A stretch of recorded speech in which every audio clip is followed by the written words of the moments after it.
आईच्या नंतर शेवटपर्यंत साथ देते ते घरातली फक्त एकच व्यक्ती, ती म्हणजे पत्नी.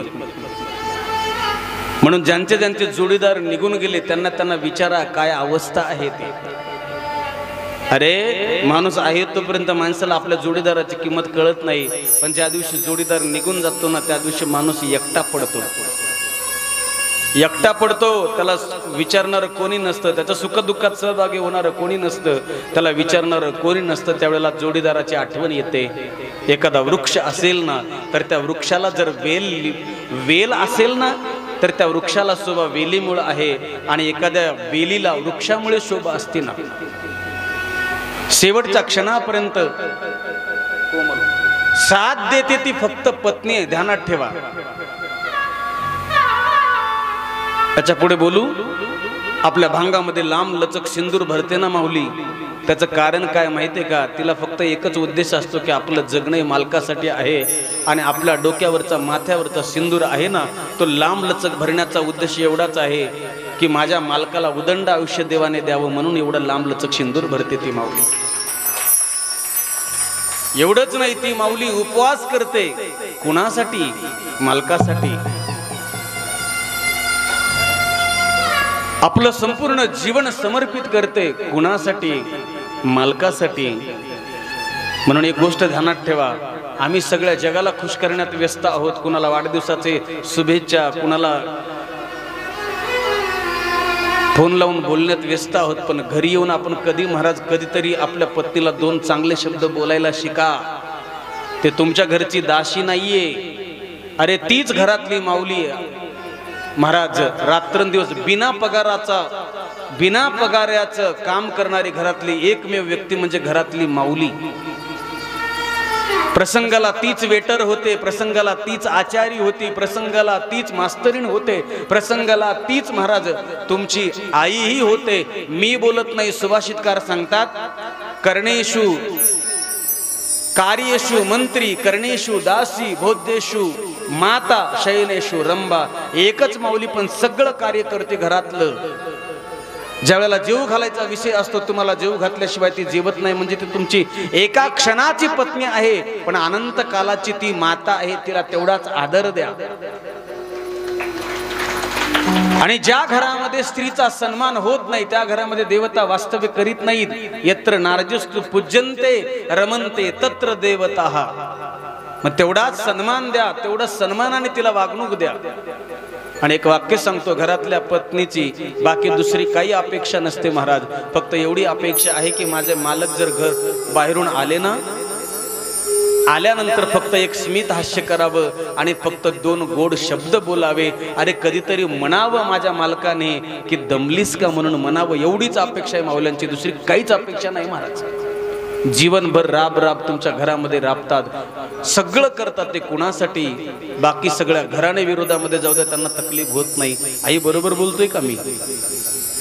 सगळं घर विरोधात जाऊ द्या, फरक पडत नाही. पण ज्याच्या संग आपण आई वडिलाचा त्याग केला, घरादाराचा त्याग केला, संपूर्ण भावकीचा त्याग केला, गावाचा त्याग करून मी ज्याच्या घरामध्ये ज्याच्यासाठी आले ना, फक्त त्याने साथ द्यावी, त्याने आपल्याला फक्त चांगलं म्हणावं, एवढीच अपेक्षा आहे.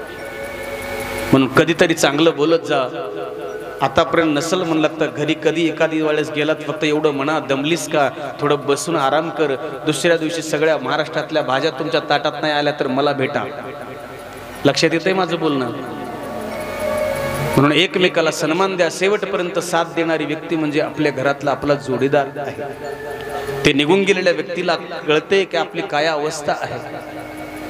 म्हणून माझा विचार असा चालला होता, एकमेकाला समजून घ्यायला शिका. घरात हे भांडण होणारच असतात ना दादा.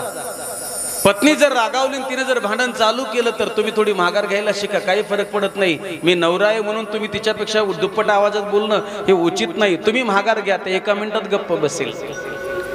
आणि एखाद्या वेळेला माऊल्यांनो, जर मालकाने जर तो आवाज मोठा केला आणि भांडण चालू केलं तर तुम्हाला हात जोडून विनंती आहे, तुम्ही थोडं माघार घ्यायला शिका. काहीच फरक पडत नाही. हे दोन्ही गाडीचे चाक शेवटपर्यंत एकमेकाला साथ देत आली पाहिजे ना दादा. मकर संक्रांतीला माऊली सुगड्याचं पूजन करते. कशासाठी? आपल्या मालकाचं आयुष्य वाढावं म्हणून. म्हणून माझा विषय चालला होता की का माणूस आपल्या पत्नीचं ऐकत आहे? त्याच्या कारण प्रेम दोरी जोडल्या गेलेले आहे ना, म्हणून बंधनाला कारणीभूत मन आहे. शेवटी तीनही मुलींचे विवाह झाले आणि 2 मुलं राहिले. एकाचं नाव आहे उत्तानपाद आणि दुसऱ्याचं नाव आहे प्रियव्रत. उत्तानपाद या शब्दाचा अर्थ आहे ज्याचे पाय डोकं खाली पाय वरती. इथं बसलेला प्रत्येक माणूस उत्तानपाद आहे. आपण आईच्या गर्भातून जन्माला येताना आपलं डोकं खाली असतं आणि आपले पाय वरती असतात. उत्तानपादाच्या पत्नीचं नाव आहे सुनीती. पण झालं काय?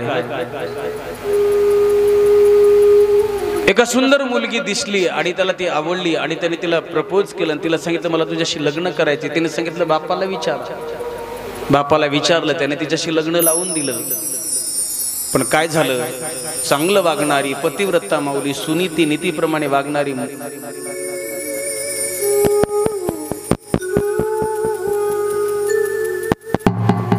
पण राजाने तिचा त्याग केला आणि ह्या नवीन पत्नी बरोबर लग्न केलं. त्या सुनीतीला एक सुंदर मुलगा झाला, त्याचं नाव आहे ध्रुव. ते लहानपणापासूनच महाराज, लोक म्हणतात ना बाळाचे पाय पाळण्यात दिसतात, ते लेकरू लहानपणापासूनच संस्कार होतं का? गर्भात असतानाच आईने त्या मुलावर ते संस्कार घडवलेले होते. जन्माला आल्यापासूनच त्याची वृत्ती शुद्ध होती, सात्विक होती.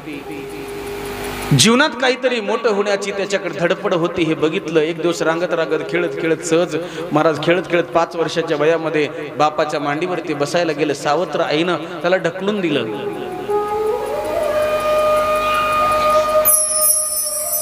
ढकलून दिल्याच्या नंतर उठलं आणि आपल्या आईजवळ येऊन सांगितलं. आई म्हणले काय? आई सावत्र आईने मला ढकलून दिलं. आईने सांगितलं बेटा काळजी करू नकोस, विश्वास ठेव देवावरती.